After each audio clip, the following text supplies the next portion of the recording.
Welcome everyone, welcome to our channel. So आज हम basically discuss करेंगे कि ए शॉर्ट के अंदर इतना हाईली प्राइस प्रोडक्ट क्यों सेल किया जाता है, और ये टॉपिक बहुत इंपॉर्टेंट है, इसके ऊपर बात करना बहुत ज़रूरी है। और आज हम समझेंगे why Asort is not a real concept of direct selling. Asort एक रियल डायरेक्ट सेलिंग कंसेप्ट पे काम क्यों नहीं कर रहा है, और ए शॉर्ट के जितने भी प्रोडक्ट्स हैं वो इतने हाईली कॉस्ट पे क्यों आते हैं, और वो जो प्रोडक्ट का प्राइस हम पे कर रहे हैं वो वैल्यू फॉर मनी क्यों नहीं है। प्राइस उसके लिए हम बहुत ज़्यादा पे कर रहे हैं, लेकिन जो उसकी वैल्यू है वो बहुत ज़्यादा कम है। तो आइए डिस्कस करते हैं इस पूरे टॉपिक के ऊपर। तो सबसे पहले हम समझते हैं कि डायरेक्ट सेलिंग होता क्या है, नेटवर्क मार्केटिंग होता क्या है, और नेटवर्क मार्केटिंग और ट्रेडिशनल मार्केटिंग के बीच में फ़र्क क्या होता है। देखिए, ट्रेडिशनल मार्केट के अंदर बहुत सारे मिडल मैन होते हैं, बहुत सारे मीडिएटर्स होते हैं। एक प्रोडक्ट जो 30 रुपये का बनता है वो मार्केट के अंदर कस्टमर को 100 रुपये का मिलता है, और उसके बीच में बहुत सारे चैनल्स होते हैं। बट डायरेक्ट सेलिंग के अंदर ये चैनल नहीं होता, और एक कंज्यूमर अपने माउथ पब्लिसिटी के थ्रू अपने प्रोडक्ट को रिकमेंड करता है और इसको सीधे बिक्री करके प्रॉफिट कमाता है। तो सवाल ये खड़ा होता है कि प्रोडक्ट का प्राइस तो कम होना चाहिए या तो बराबर होना चाहिए। लेकिन मार्केट के अंदर, ए शॉर्ट के अंदर अगर आप देखेंगे कि राजमा की हम बात कर लेते हैं एग्जाम्पल के तौर पे, तो आज मार्केट में राजमा 120 रुपये किलो मिल जाता है, ईजिली अवेलेबल है।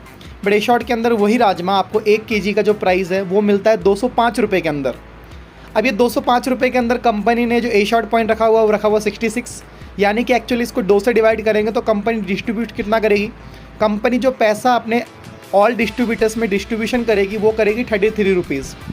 अगर आप 120 प्लस 33 भी कर लेते हैं तब भी आपका जो टोटल अमाउंट आता है वो 153 आता है। लेकिन ए शॉर्ट उससे भी ज़्यादा हाईली प्रोडक्ट बेच रहा है, यानी कि कंपनी क्या कर रही है, कंपनी लोगों को बहुत ज़्यादा ओवर प्राइस प्रोडक्ट बेच रही है। सो आइए अब हम समझते हैं कि what is the wrong with this system. Direct selling के अंदर, ए शॉर्ट के अंदर क्या ऐसा गलत सिस्टम है जो हमें समझना ज़रूरी है। Actually real direct selling company जो होती है वो क्या करती है, अपने प्रोडक्ट को खुद मैन्युफैक्चरिंग करती है, जिसकी वजह से उनका जो कॉस्ट होता है वो उनके कंट्रोल में होता है। बट ए शॉर्ट के अंदर ऐसा नहीं है। कहानी कुछ इस तरीके से है कि ए शॉर्ट के अंदर कोई भी प्रोडक्ट ए शॉर्ट खुद मैन्युफैक्चरिंग नहीं करती है। दैट्स वाई जो कॉस्ट होता है हर एक प्रोडक्ट का वो बहुत ज़्यादा हाई हो जाता है, क्योंकि उन लोगों को प्रोडक्ट बहुत बाहर से ख़रीदना पड़ता है, और बाहर ख़रीदने के बावजूद उनको जो प्रोडक्ट है वो महंगा मिलता है। अब अगर वो महंगा मिलेगा तो कंपनी को क्या करना है, कंपनी को प्रोडक्ट सेल भी करना है, साथ में उसके प्रॉफिट को डिस्ट्रीब्यूट भी करना है अपने पूरे के पूरे डिस्ट्रीब्यूशन में के अंदर। तो कंपनी को अपनी सैलरी भी देनी है जो एम्प्लॉयज़ हैं उनके। तो ये सारा कॉस्ट कंपनी क्या करती है, अपॉर्चुनिटी के नाम पे और ड्रीम के नाम पे लोगों से ही वसूल करती है।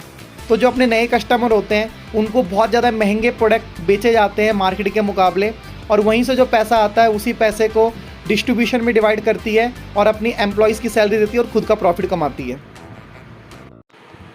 अब आप में से बहुत सारे लोगों को ये लगेगा कि ये तो सिर्फ ए शॉर्ट के ब्रांडेड प्रोडक्ट के साथ ही प्रॉब्लम है, लेकिन आपको जान के हैरानी होगी कि ये प्रॉब्लम सिर्फ ए शॉर्ट के ब्रांडेड प्रोडक्ट के साथ नहीं, इनफैक्ट ए शॉर्ट के खुद के जो ब्रांड्स हैं उन सभी ब्रांड के साथ भी यही सेम प्रॉब्लम्स हैं।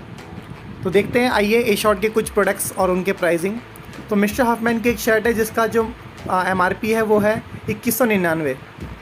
एक चीनो है जिसका प्राइस है 1699। एक बेडशीट है जिसका प्राइस है 1599, और एक वुमन का शर्ट है जिसका प्राइस है तकरीबन 1399। सो इतने महंगे प्रोडक्ट्स जो कि 700-800 रुपये में इजीली अवेलेबल होता है मार्केट के अंदर। सो ये महंगे प्रोडक्ट होने का रीज़न क्या है? ये रीज़न है कि आपने कभी ए शॉर्ट के खुद का मैन्युफैक्चरिंग यूनिट होने का, कोई प्लांट होने का कोई खबर सुना कभी किसी भी सीनियर से, किसी भी लीडर से कि हमारा मैन्युफैक्चरिंग यूनिट यहाँ पे है? वो लोग क्लेम करते हैं कि हमारा जो प्रोडक्ट है वो अरविंद मिल के अंदर बनता है। लेकिन जब मैंने अरविंद मिल से पर्सनली ईमेल के थ्रू पूछा कि क्या आपके पास ए शॉर्ट के brands Aifa zone, mister Hoffman, ABG, Solasta, ये सारे ब्रांड्स के आप मैन्युफैक्चरिंग करते हो, तो उन्होंने कम्प्लीटली मना कर दिया। कहते हैं वो कि हम लोग इस ब्रांड को जानते तक नहीं है। लेकिन ए शॉर्ट इस चीज़ को क्लेम करता है। I don't know the reason क्यों वो क्लेम करता है। इसके साथ में एक रियल डायरेक्ट सेलिंग मॉडल के अंदर जेन्युइन प्राइस पे प्रोडक्ट को सेल करना बहुत ज़्यादा इंपॉर्टेंट है, और रीज़नेबल प्राइस होना ज़रूरी है ट्रेडिशनल मार्केट के कंपेयर में।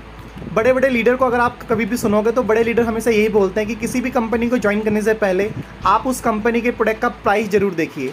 अगर कंपनी के प्रोडक्ट का प्राइस ट्रेडिशनल मार्केट के प्रोडक्ट के प्राइस के बराबर या उसके इर्द गिर्द है, 19-20 का फ़र्क हो सकता है क्वालिटी की वजह से, क्योंकि क्वालिटी कम्पिटिटिव होना ज़रूरी है।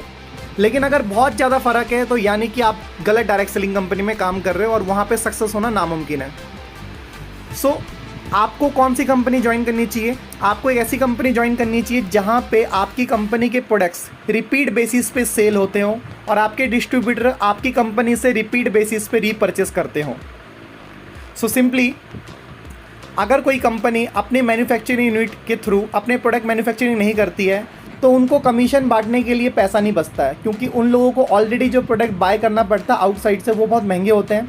इसलिए कंपनी क्या करती है, अपने प्रोडक्ट के प्राइस को सपनों के थ्रू, ड्रीम के through already over price cell करती है और प्रोडक्ट को बेचने के लिए कंडीशन लगती है। यहाँ तक कि कंपनी के अंदर प्रोडक्ट को बेचने के लिए एक कंडीशन ये भी है कि अगर आप कमीशन लेना चाहते हो तो आपको प्रोडक्ट परचेस करना ही पड़ेगा।